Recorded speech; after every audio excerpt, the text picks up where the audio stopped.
Si yo pusiera sobre la mesa un dato de que más del 80% del mercado mundial de un producto lo controlan países que ni siquiera son los mayores productores de la materia prima, pues la primera reacción sería pensar que hay un error en la matemática. O sea, suena a una anomalía total en el sistema comercial. Es que es una de esas rarezas del mercado global que desafía por completo nuestra comprensión básica de cómo funciona la economía. Porque, claro, solemos asumir de forma automática que quien es dueño de la inmensa mayoría de la Tierra, pues dicta todas las reglas del juego, ¿no? Totalmente. A ver, vamos a desempacar esto, porque de eso trata nuestra exploración de hoy. Tenemos frente a nosotros un documento técnico, unas notas de investigación llamadas Fibra de Coco 2. Y nuestra misión en este análisis detallado es tomar algo tan mundano como un coco y desmantelar por completo la idea que tenemos de él. Sí, el adorno de una postal de vacaciones. Sí, para entenderlo como lo que realmente es hoy. Un motor económico hipercomplejo y una maravilla de la ingeniería biológica que sostiene la agricultura moderna. Tal cual. Y el viaje que hace esa cáscara de coco es un caso de estudio fascinante sobre globalización. Nos muestra paso a paso cómo un material que en una parte del mundo es literalmente un desecho, algo que estorba, pues se transforma mediante química y logística en un recurso tecnológico indispensable. Claro, para cultivar alimentos en continentes que no tienen ni una sola palmera. Y para entender esta magnitud tenemos que empezar mirando el mapa global y esa contradicción económica del principio. Todo arranca en el cinturón tropical. Los números de las fuentes revelan que Indonesia es el rey indiscutible cuando hablamos de cultivar la fruta. Tienen una cuota mundial del 27.5%. Es una barbaridad. Una locura. O sea, más de una cuarta parte de todos los cocos que caen de un árbol en este planeta caen en Indonesia. Frente a un dominio productivo tan aplastante, la lógica sugeriría que Indonesia también domina la industria de las fibras procesadas, las que salen de esa cáscara. Pero aquí es donde la intuición choca de frente contra la realidad de la cadena de suministro. Indonesia tiene los cocos, sí, pero el trono del mercado de la fibra le pertenece a la India y a Sri Lanka. Entre esos dos países controlan más del 80% del suministro mundial. Es un monopolio casi absoluto. La India, por sí sola, inunda el mercado produciendo más del 48% de la fibra global. Pensándolo en otras dimensiones, es como si un país fuera el dueño absoluto de una mina inmensa de diamantes, sacando piedras en bruto todos los días. Pero un país vecino, que casi no tiene minas, fuera el único que sabe cómo cortarlos y pulirlos. Y termina dominando por completo la industria de la joyería de lujo. Literal. Entonces, ¿cómo es posible que tener los árboles no te convierta en el dueño del negocio? Pues, si conectamos esto con el panorama general, la respuesta está en que poseer el recurso natural crudo suele ser el eslabón de menor valor agregado. Lo que los datos demuestran es que la materia prima no sirve de nada sin una infraestructura masiva y tecnológicamente avanzada para procesarla. Claro, el puro coco no te sirve de mucho sin el procesamiento. Exactamente. Y el caso de Sri Lanka es aún más revelador. Ellos no solo compiten en volumen, sino que decidieron acaparar un nicho altamente especializado. Producen las fibras de la más alta calidad. Ah, las que en el mundo industrial conocen como fibras Bristol o de cerda, ¿verdad? Esas mismas. Y requieren maquinaria y conocimientos sumamente específicos para extraerse intactas. Al dominar esa técnica, construyeron un monopolio basado puramente en el conocimiento industrial, dejando a los simples cultivadores fuera de la competencia. Y esa separación tan drástica entre quien siembra y quien procesa termina dibujando un mapa de consumo bastante extremo. Por un lado, vemos excepciones fascinantes de países que logran cerrar el ciclo dentro de sus propias fronteras. México, según los documentos, es un gran ejemplo de esto. Sí, ellos logran autoabastecerse muy bien. Ocupan el 9º lugar a nivel mundial en producción de coco, pero consumen su propia fibra internamente. No tienen que llamar a la India para pedir un contenedor. En México, el estado de Guerrero es el verdadero gigante aquí, aportando un masivo 42% del volumen nacional. Seguido por Jalisco y Colima, claro. Tienen el clima, siembran la palmera y aprovechan la fibra localmente. Pero cuando alejamos un poco la lupa, nos damos cuenta de que este modelo mexicano es una rareza. Una rareza total. En el resto del mundo, la dependencia hacia ese monopolio indio y ceilandés es prácticamente absoluta y crea unos cuellos de botella logísticos impresionantes. Y las fuentes nos dan números muy concretos. Por ejemplo, Perú, que es una potencia agrícola tremenda en Sudamérica, tiene que importar más del 60% de todo su suministro directamente desde la India. ¡Wow! 60% es muchísimo. Y si cruzamos el Atlántico, el caso de España es el extremo total. Importan el 100% de la fibra de coco que utilizan. Y la clave aquí es entender que España no está comprando barcos llenos de esto para hacer felpudos o cepillos. No, para nada. La traen a una escala masiva para sostener infraestructuras hipertecnológicas, específicamente los inmensos invernaderos de Almería. Esos mares de plástico en el sur de España que literalmente actúan como la huerta que alimenta a media Europa durante el invierno. Lo que inevitablemente nos obliga a detenernos y analizar el aspecto técnico central, porque si potencias agrícolas mundiales apuestan su seguridad productiva a este material importado, la cáscara del coco tiene que estar sufriendo una transformación radical. Claro, enviar cáscaras crudas, tal cual caen del árbol, en un viaje transoceánico para un invernadero no tiene ningún sentido agronómico ni financiero. Aquí es donde verdaderamente entramos al arte de la deconstrucción de esta fruta.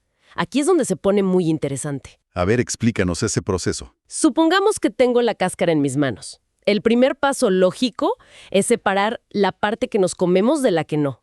Mediante fuerza física, se arranca la envoltura exterior fibrosa de lo que se llama el endocarpio duro. Ese endocarpio es la esfera de madera café que todos ubicamos en el supermercado, la que guarda la pulpa blanca y el agua.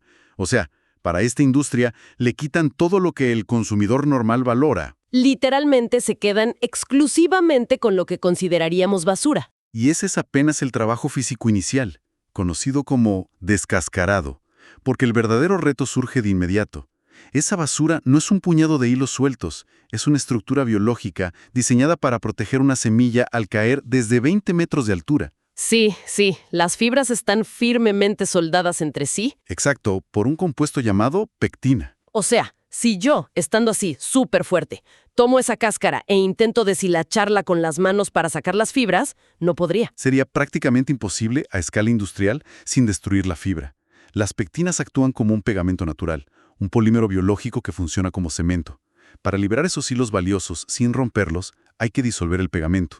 Y para eso, la industria recurre al enreado. Ah, el famoso enreado, donde intervienen estos trabajadores microscópicos. Sumerge las cáscaras enteras en inmensas lagunas de agua dulce o salada. Así es. Y dejamos que la naturaleza haga lo suyo. Pensemos en una analogía para visualizar esto. El concepto me recuerda mucho a marinar una pieza de carne extremadamente dura. Si la cocinas directo, es incomible. Pero si la dejas en un medio líquido específico, se desbarata sola. Solamente que en la industria del coco usamos colonias enteras de bacterias naturales presentes en el agua. Y lo que más me impactó al leer los documentos es el factor tiempo. O sea, el método tradicional es un ejercicio de paciencia absurdo. Estamos hablando de dejar la fibra bajo el agua hasta por 10 meses. Es un ritmo dictado puramente por la naturaleza. En el método tradicional, dependes de que las bacterias consuman lentamente, a su propio ritmo metabólico, millones de toneladas de pectina. Pero claro, tener tu capital inmovilizado en el fondo de un río durante casi un año es insostenible para la demanda global de hoy. Los invernaderos en España no van a esperar un año. Por eso mismo.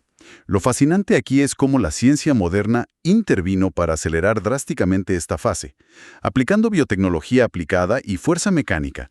En lugar de esperar pasivamente, las instalaciones modernas trituran parcialmente las cáscaras primero. Ah, claro, para aumentar la superficie de contacto. Exacto. Luego, inoculan el agua con cepas bacterianas específicas o enzimas extraídas en laboratorio, todo diseñado exclusivamente para devorar pectinas a una velocidad hiperacelerada. Además, controlan la temperatura y la oxigenación del agua. Y así, lo que a la naturaleza le tomaba 10 largos meses, la biotecnología moderna lo resuelve en apenas unos pocos días. Es una digestión industrial optimizada al milímetro. Ese salto tecnológico es lo que realmente permite a la India exportar las cantidades monstruosas que vimos antes. Totalmente. Ahora bien, las bacterias hicieron su trabajo, se comieron el pegamento. Asumo que el siguiente paso es sacar del agua esa masa húmeda y golpearla mecánicamente, lo que las fuentes llaman el desfibrado. Literalmente, triturar y golpear el material para separar lo que ya está suelto. De ahí salen las fibras largas para hacer cuerdas y, por otro lado, el polvillo fino y la fibra corta, que es la famosa médula de coco o coco pit, que es lo que aman los agricultores. Entonces, ¿qué significa todo esto?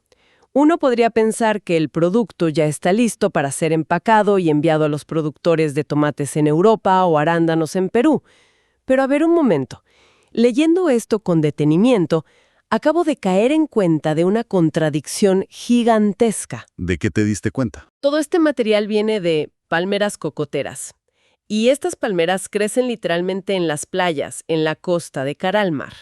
Están absorbiendo agua del suelo costero, brisa marina, o sea, sal a niveles industriales. Claro, están llenas de sal. Entonces, si yo tomo una esponja cargada de sal del Océano Índico y la pongo en un invernadero hidropónico para cultivar una planta de tomate delicada, pues sería un desastre absoluto. La sal mataría la planta en horas.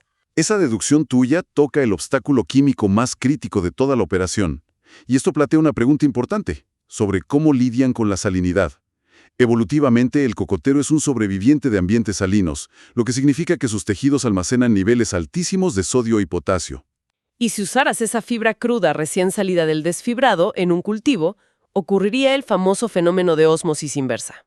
Que es letal para las plantas. Expliquemos ese mecanismo porque es fascinante. Las raíces de una planta absorben agua porque el interior de la raíz es ligeramente más salado que la tierra húmeda. El agua siempre se mueve hacia donde hay más concentración de sales. Pero si el sustrato de coco está repleto de sodio oceánico, El proceso físico se invierte por completo. El sustrato se vuelve mucho más salado que el interior de la planta. Así que, en lugar de que la planta beba agua, la tierra salada le chupa el agua a las raíces. ¡qué locura! La planta se deshidrata y muere de sed estando literalmente empapada. Es por esto que la industria mide una variable implacable, la conductividad eléctrica. Una conductividad eléctrica alta significa mucha sal disuelta. Para bajarla a niveles seguros y transformar esta fibra en un sustrato de precisión, entramos a la fase de lavado y acondicionamiento. Que me imagino requiere agua dulce. Se tienen que realizar lavados sucesivos y exhaustivos del material. Y el detalle crucial es ese, que tienen que hacerse utilizando volúmenes inmensos de agua dulce limpia. Es decir, no están simplemente barriendo acerrín de coco del piso y metiéndolo en sacos. Logran tomar un material biológico saturado de sal y purificarlo hasta alcanzar conductividades eléctricas casi de grado de laboratorio. Eso demuestra que están fabricando un sustrato de ingeniería agrícola meticulosamente calibrado. Y esa calibración milimétrica continúa durante la siguiente etapa, que es el secado y la clasificación. Después de todos esos baños, tienes montañas de material empapado. Las plantas procesadoras extienden esta fibra al sol en gigantescas planchas de cemento. O utilizan sistemas de secado industrial para llevarla al nivel de humedad exacto, ¿no? Exacto. Pero una vez seco, no se puede mezclar todo al azar. Hay que clasificarlo. Claro, porque las necesidades de los cultivos son universos distintos. Por eso las fuentes detallan procesos de tamizado rigurosos para separar diferentes granulometrías. Alguien que cultiva rosas de exportación necesita un equilibrio muy particular de agua y aire en la raíz. Que es totalmente distinto al que necesita alguien que cultiva fresas, por ejemplo. Totalmente. Dependiendo de los requerimientos de retención de humedad, mezclan porcentajes exactos de fibra corta y médula, creando recetas de tierra a medida. Es personalización casi a nivel microscópico. Pero todo este esfuerzo científico se toparía con un muro infranqueable si no existiera la última fase, que es una verdadera obra maestra de la logística internacional, el prensado. Porque piénsalo así, la médula de coco seca es increíblemente liviana y esponjosa. Es como tratar de empacar nubes. Si un exportador en Sri Lanka llenara un contenedor estándar con esta fibra suelta y lo mandara hasta el puerto de Almería o al Callao en Perú, sería un suicidio financiero.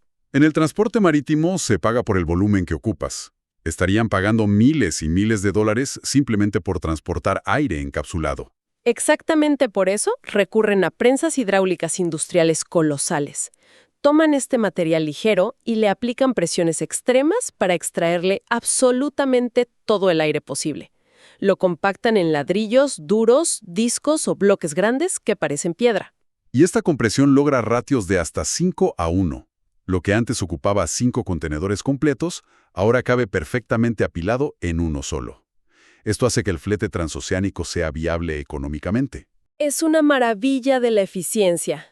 Estos densos bloques cruzan los océanos optimizando cada centímetro. Y el final del viaje es casi teatral. Cuando ese bloque compacto llega a un invernadero en Europa o a México, el agricultor lo coloca en el suelo, le añade agua y de inmediato se hidrata. Se expande multiplicando drásticamente su volumen en minutos y recupera toda esa estructura interna aereada y perfecta para las raíces. Cuando uno analiza el panorama completo, es un ciclo de transformación verdaderamente extraordinario. Totalmente. Hemos visto cómo la intuición económica sobre la propiedad de los cocos en Indonesia queda eclipsada por el ingenio humano en la India y Sri Lanka. Todo impulsado por microbiología, química de purificación y logística de alta presión. Pensamos imaginando la cáscara fibrosa de un coco expuesta a la brisa marina, sobreviviendo a una inmersión donde bacterias disuelven sus pectinas en días, en lugar de meses. Luego la fuerza bruta en el desfibrado, los lavados exhaustivos con agua dulce para revertir la toxicidad salina y reducir la conductividad eléctrica. Todo para no matar a las plantas por ósmosis. Luego los tamices de precisión y terminar aplastado bajo toneladas de presión hidráulica. Convertido en un bloque que cruza los mares para dar vida a cultivos enteros, desde Guerrero hasta España. Es un claro recordatorio de que en la cadena de suministro de hoy, el conocimiento técnico supera con creces el simple hecho de poseer la materia prima. Sin duda, nos deja una perspectiva infinitamente más compleja de lo que hay detrás de un tomate de invernadero. Pero antes de cerrar esta exploración, hay un aspecto en las fuentes que resulta inquietante cuando unes los puntos. Hemos detallado cómo el éxito de esto radica en reducir la salinidad. Sí, los famosos lavados. Exacto. Para lograr bajar esa conductividad eléctrica, se requieren lavados repetidos con volúmenes masivos de agua dulce. Ahora, si dimensionamos que potencias agrícolas enteras, como España con sus incontables hectáreas, dependen al 100% de esto? Nos surge una gran duda sobre la verdadera huella hídrica de esta industria. Exactamente. ¿Qué nivel de presión ambiental invisible y silenciosa se está ejerciendo sobre las reservas locales de agua dulce en la India y Sri Lanka? Es una paradoja de la eficiencia moderna. Estamos posiblemente agotando recursos hídricos en regiones tropicales simplemente para fabricar un sustrato biológico que luego exportamos. Y todo para ayudar a ahorrar agua en los invernaderos sofisticados del otro lado del planeta. ¡Qué ironía! Una perspectiva profunda y compleja para tener en mente la próxima vez que veamos un cultivo hidropónico perfecto, o cuando simplemente nos sentemos bajo la sombra de una palmera. Hasta nuestro próximo análisis detallado.